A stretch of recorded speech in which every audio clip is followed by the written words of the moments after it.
पाकिस्तान के साथ क्या हुआ? एक हंसते बसते मुल्क को किसने उजाड़ डाला? अपने दिल पर हाथ रखकर बताइए, क्या 2008 में परवेज मुशर्रफ का इक़्तिदार ज़मीं बोस होने से कबल भी यही हालात थे? डॉलर 60 रुपए का था। अमरीकी और गैर मुल्की कर्ज मिलाकर सिर्फ 6,000 रुपए थे। इन एदादो शुमार का सहरा सिर्फ मुशर्रफ के सर नहीं सजता, ना ही 6,000 अरब रुपए का ये कर्ज परवेज मुशर्रफ के दौर में लिया गया। ये 6 अशरों के मजमूई एदादो शुमार में 6 दाइयों की तमाम सिविल और फौजी हुकूमतों का खुलासा। ये एक बचकाना बात है कि अमेरिका से डॉलर आ रहे थे। अमेरिका से जो 25-30 अरब डॉलर आए, इसमें जरदारी साहब का दौर भी शामिल है। दूसरा, दहशतगर्दी के खिलाफ जंग में मुल्क का नुकसान 120 अरब डॉलर से भी ज्यादा है। कोई सोच भी नहीं सकता था कि 15 साल की कलील मुद्दत में पाकिस्तान किस खौफनाक तबाही की जानिब बढ़ने वाला है। मुशर्रफ की इक़्तिदार से रुखसती के हंगाम के बाद पाकिस्तानी अवाम बिलाखिर यकसु हुए।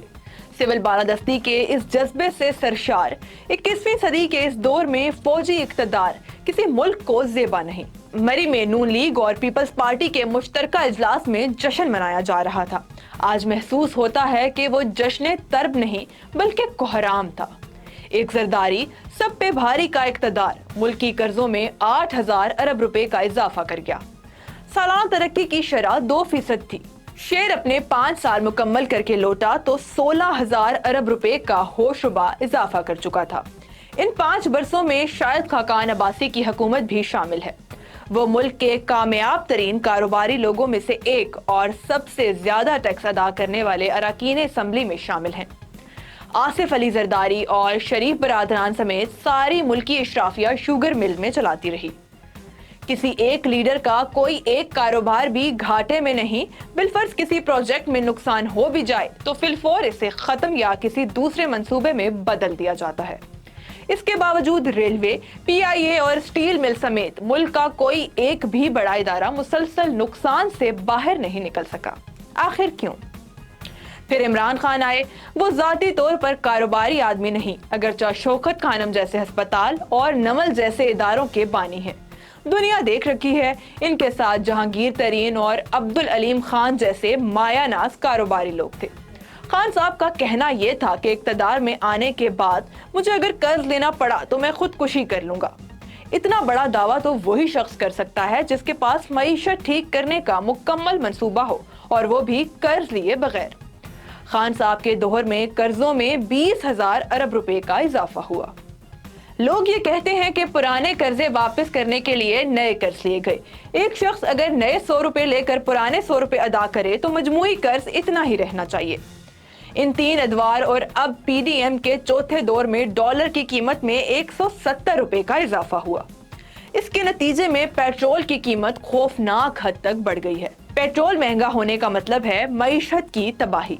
इस सारी सूरत हाल का मतलब ये है कि जरदारी साहब और इनकी काबीना, शरीफ बरादरान और इनके हवारी कप्तान और इसकी टीम मईशत से यकसर नाबल्द थी। वो सब तो शुगर मिलों और निजी हवाई कंपनियों समेत दर्जनों कामयाब कंपनियों के मालिक थे। फिर मईशत वजीर आजम को खुद नहीं चलाना होती, वजीर खजाना समेत इसे माहिरीन मईशत की एक पूरी टीम मुयस्सर होती है। 2008 से कबल 60 साल तक मुल्क कैसे कामयाबी से चलता रहा? क्या पहले 60 बरसों में ऐसे कोई मईशी नाबगे मुल्क में पैदा हुए जो अब मर खप चुके हैं? PIA, रेलवे और स्टील मिल अगर नुकसान से निकल नहीं सकती तो इन्हें बेच क्यों नहीं दिया जाता? मुल्क भर के कामयाब तरीन कारोबारी अफराद तीनों सियासी जमातों के करता धरता हैं, फिर भी मुल्क डूबता जा रहा है। इस सारी सूरत हाल में एक शक पैदा होता है, कहीं ऐसा तो नहीं कि जानबूझकर दुनिया के वाहिद इस्लामी एटमी मुल्क को दिवालिया किया जा रहा है? क्या ये रोटी के बदले अपने एटमी हथियारों से दस्तबरदार हो जाए? ऐसे एक मंसूबे पर अगर अमल जारी है तो मुल्क की सियासी इशराफिया इसमें शामिल नहीं तो लाताल्लुक जरूर है। इतने कर्जे इनमें से किसी के जाते कारोबार पर चढ़े होते तो रात दिन वो दीवानों की तरह काम करते और सारी कारपोरेशनों की निजकारी कर चुके होते। ये सब कुछ अगर मंसूबे के तहत हो रहा है तो IMF मसले का हिस्सा है, हल का नहीं। मीर क्या सादे हैं, बीमार हुए जिसके सबब उसी अतार के लड़के से दवा लेते हैं। گو دوست ممالک امداد کے لیے آگے بڑھے ہیں، لیکن خودکشی پر تلے شخص کو ایک دوست کتنی دیر تسلی دے سکتا ہے جبکہ اسے اپنی ذاتی مصروفیات بھی لاحق ہوں۔ دنیا پاکستان کی طرح فارغ تو نہیں، قطر کی طرح اسے ورلڈ کپ منعقد کروانے جیسے اپنے معاشی منصوبوں پر عمل کرنا ہے۔ ایک کمزور، گھٹنوں کے بل جھکا ہوا اور 3-4 ارب ڈالر کی بھیک مانگتا ہوا پاکستان امریکہ اور مغرب کے مفاد میں ہے۔ پاکستان میں ابھی تک ایسا کوئی شے دماغ نظر نہیں آتا جو اندرونی چیلنجز اور بیرونی سازشوں کو ناکام بنا سکے۔